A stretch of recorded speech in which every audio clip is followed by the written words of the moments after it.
finally they made a move. I'm glad that it finally happened and that we weren't just like in this slow race to the bottom. And just thank God it's finally over. As far as Bruce Boudreau being the new head coach, I had to say I'm overall relatively a fan. He is a lot more aggressive in the offense, and I think for PD and Besser to get going, that is definitely going to help. He's known for making highly offensive players better in his 10 years as coach, so I'm hoping that basically this offensive slump that we've been in this season can kind of turn a direction for the better. And as far as Smil being the new interim GM, he is probably the best person to be in this interim role because you know that he has the organization's like future like pinned to his sleeve or pinned to his heart or whatever the expression is, and that you know he's going to do whatever it takes to make it the best decision for the franchise moving forward. And he's not going to have really any ego attached to it to make those moves.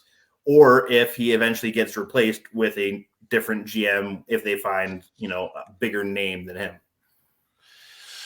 For me, I guess, I sort of touched on it already off the top. I'm sure a lot of fans are feeling like some relief, a weight off the shoulders, perhaps even more extreme than that, rejoicing that there's finally change, although, we don't want to kick Travis Green and Jim Benning entirely on the way out here. For me, I think it's, it's 3 or 4 weeks too late, this move. I would have liked to seen this after that 7-1 debacle in Colorado, because if they were serious about salvaging the season and still making a long shot run at the playoffs, a la St. Louis a couple of years ago, I think that's when the move would have had to have been made. I mean, anything's possible, but we are past American Thanksgiving. That's usually the sort of the unofficial kind of point in time in which you need to be in a playoff spot or close to one in order to actually realistically make it. So now, I mean, I don't think very many people are expecting them to get back in the chase here, and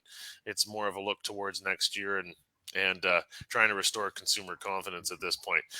Bruce Boudreau, it's a name we tossed around here in the past. He's like a lot of other guys. If you're going to bring someone in with NHL experience, they carry a track record, which is a mixed bag. But for Boudreau, a lot of regular season success. And for the Canucks, they need to figure that part out first before we start talking about playoffs and contending for that Stanley Cup again. And I think a big asset, and you saw it today, is that Bruce is not afraid of the spotlight. He is not going to be uncomfortable, being in front of the camera in a Canadian market. And, obviously there's going to be a honeymoon phase here, which has begun, but we'll see. I don't know if the team struggles and puts up some losing streaks like we've seen the last couple seasons here, then maybe he's going to find that more challenging. But I think that's an asset. And then obviously the big one is, we're all hoping to see a team that's not going to be muzzled offensively. Yeah. When these things go down, it is tough because if you're showing empathy in any shape or form, you feel bad for the people who got fired. So you feel bad for Benning and Green and Weisbrod and Bob Gardner who just couldn't get it done. But that's as simple as it is. They couldn't get it done, and it was time for a change. And the passion, the conviction that Stan Smil talked with was invigorating. The complete the energy that Bruce Boudreau brought in his first presser was pretty great as well. And yeah, he is a coach who likes to play a little more up tempo, a little more offensive style, and I actually think that fits this team better. You look at the talent they have up front. Let them run. Let those horses run and see what happens. The other thing is, I think I don't know what it was, but it seemed like they just the old guard were stuck in their ways. and getting some new ideas in there is going to be a breath of fresh air, and it's needed. Boudreau talked about how a player came up to him and said, "Hey, try me on the penalty kill." We were stuck with basically the same penalty killers that were once the season started for the past 2-3 seasons. There was no shaking things up. There was no trying something different.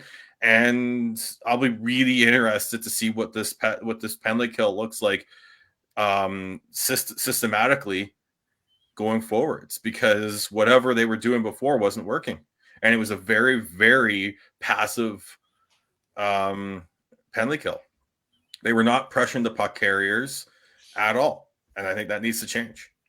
So as much as it sucks to see people lose their jobs, as a Canucks fan, this is a happy day for me, because I haven't felt hope in a long time. It's been since basically before game 1, essentially, that I felt kind of hope. And while I don't think that there's going to be any miracles this season, this is building towards next season, seeing who's going to be part of this, who actually is part of this core, who actually is part of the solution with the Vancouver Canucks, as opposed to who's going to be used as assets to gain more and elsewhere. So this is the beginning of a new era, and I'm excited.